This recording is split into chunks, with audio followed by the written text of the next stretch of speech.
Hi, welcome to Finances Done God's Way. My name is Brian Giltner, and I want to thank you for taking this class. This is your first step to financial freedom. This is my picture of my whole family, where we took a vacation a couple years ago on the beach in Alabama. I'm the handsome guy in the very back. Um, my son had asked me when we first ever taught this class, Dad, what makes you qualified to be teaching this class? And that's a very good question. So I'll give you a little background. I went to college out of state, graduated over 20 years ago. And when I was at college, I learned about this thing to help you pay for college. It's called a guaranteed student loan. Um, they're really great. It is a government loan that's through your local bank, and they're willing to loan you a boatload of money. I borrowed about $14,000. When you can't borrow any more on student loans because of a limit or they feel that you can't pay it back, you can borrow federal money through the college called a Perkins loan. I also did that. That was for about $5,000.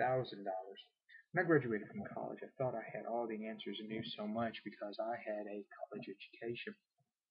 So the first thing that I did, now that I knew that my guaranteed student loan, my Perkins loan, was deferred, which means I didn't make payments for 6 months, I went out and bought a brand new car.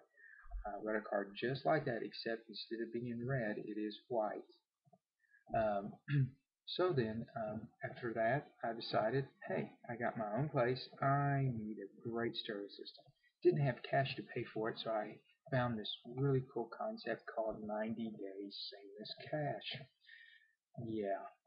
Anyway, I wanted to go back to graduate school. I started dating my wife, and at that time I wanted to go back to graduate school to work on my master's. However, I couldn't afford it, so instead of going to school, I traded in the Cougar and bought a Camaro. Exactly like that one, with T-tops and everything. The only problem was because of the loan on the previous car was not paid off, I had to get a new loan on this one. I actually owed more on the car than what the car is actually valued at. So then I got married, and I could not have my wife keep driving her 1984 Mercury Topaz with 100 and some odd thousand miles on it. There is an image to keep up. So went out and bought a new GMC Sonoma pickup, which was smart. At the same time, my wife was in graduate school, and so we had college tuition. And along the way, back when I was in college, I was introduced to this thing called plastic. It's called the Discover Card. I got to sign up for it when I was at college and got a really cool free gift called a T-shirt. With the cash back points, I had the brilliant idea after I got married that we should put everything on the credit card that we could, which we did. And the best cashback check we ever got was about $43. All we did in the meantime was spend more than what we should have. And where did all this end us up at? Well, in debt and living the American dream, or so we thought. Then about 8 years ago, a friend of mine helped sponsor to bring Dave Ramsey into our local town, and he was kind enough to give us two free tickets to go see Dave. So my wife and I went to the see Dave Ramsey. He did a great job of presenting everything, and that night we bought his book, Financial Peace. Came home, my wife read it that night. I read it over the next couple of days, and then we started working on our budget. Took us a few weeks to get everything ironed out on our budget, and we started following it. Sure, there were hiccups along the way, but 8 years later, we can yell out and scream like Dave lets you that we're debt free. So here's a few ground rules. First ground rule is I'm never going to ask how much money you make, what your household income is. It's none of my business. Second of all, I will not ask what type or how much debt that you have. Again, it's none of my business. I won't do that. But if you ever got a question for me, I will be more than happy to answer it if I can. And some of the ideas that we go over in here are going to seem kind of radical. So don't quit, don't give up, and just don't brush it off as some stupid idea because it's not.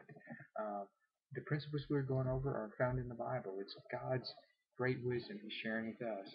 And if you don't agree with something that I said, let me know. Either email me, call me, or see me after class, and I'd be more than happy to discuss it with you. And the verse that we're going to focus on tonight is John 8:32. And then you will know the truth, and the truth will set you free. The ultimate truth is that personal relationship with Jesus Christ. And that truth will set you free, and the ultimate free, so that when you die, you will go to heaven when you have that personal relationship. And we're also going to look at it from this standpoint in this class, is that God's truth, His holy word, has a lot of information about finances and possessions and how to handle them, and that will set you down the road to financial freedom. So what are we seeing in America right now? Well, society's been living according to the gospel of Madison Avenue. 70% of consumers live from paycheck to paycheck. 56% of divorces are a result of financial tensions. Consumer debt is rising at the rate of $1,000 a second. You see that, most of Americans are worrying about their money. We see that credit card debt has risen 170% in the last 10 years. And here's a real startling fact. Today, 100 people who reach 65, only 2 are financially independent, 23 must continue working, and 75 must depend on friends, family, or charity to make it. That's sad. When you get to 65, you want to retire and enjoy life. Then we see that the average American has about $8,000 in credit card debt, and we see home mortgage debt has risen by over 214% in the last 7 years. Average American's home mortgage is $136,000. Over 1 million homeowners in America have a 3 or more mortgages on their property. 43% of American families spend more than they earn, and of those who are spending more than they earn, it's about $1.22 for every dollar they earn. Personal bankruptcies have doubled in the past decade. And here's even more startling. 16% of the bankruptcies are college students. What's this showing? It's showing that the debt hole is getting wider. More and more Americans are going in debt, and we see that it's a deeper hole that we're getting into. That means that when we go into debt, we're taking on more debt than ever. So, what's the solution? Well, the solution is that God has given us the answers to our financial problems. More than 2,350 verses in the Bible tell us how to handle money and possessions. 16 of the 38 parables are concerned with how we handle our money and possessions. However, most Christians either don't know or haven't applied God's financial principles, which is really sad. You've got to remember, the Bible does not prohibit borrowing. It warns you of the problems associated with borrowing. And please remember this, Christians are expected to pay their debts. Here's some crucial principles in applying God's principles, some crucial points. First, how we handle money affects our relationship with Christ. Remember, we don't want our stuff taking over for Christ. Sometimes it happens in our life. We get focused on our stuff and not focused on God.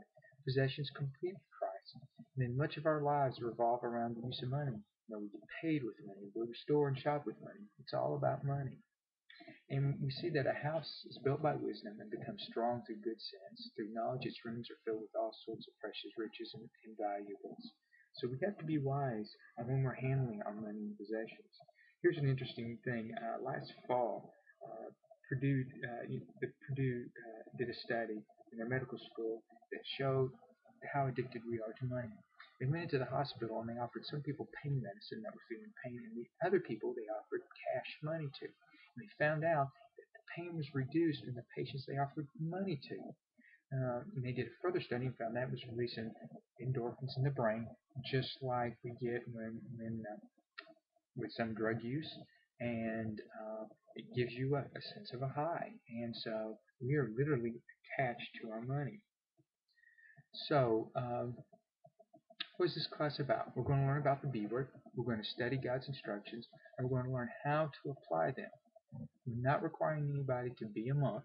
We're just asking you to prioritize your life and to get focused on what God has. We will show you the steps to get out of debt. It's up to you to do it, though. We'll discuss ways to save money and cut expenses. For example, don't go to the grocery store hungry. Clip coupons. Remember, get in and get out when you go shopping at a grocery store. Every extra minute you spend in there costs you $2 per minute. Remember, stores are spending millions of dollars to get your money. Most stores are set up that the items at the front of the store or where you first walk in are the highest profit margin. Items at eye level have a higher profit margin for the store. Look around on the shelves, you might find a less expensive item that is in the same or very similar to what you're aiming for. And remember, companies are competing to be on the eye level shelf. This is prime real estate. And now stores have started using scents to entice you to spend more money. They're spending millions of dollars with different test groups to learn what scents will get us to spend more money. And such as making sure that the stores have bakeries located in key spots, and even clothing stores are doing this. Well, this is the end of part one. We'll continue back with part two right after this.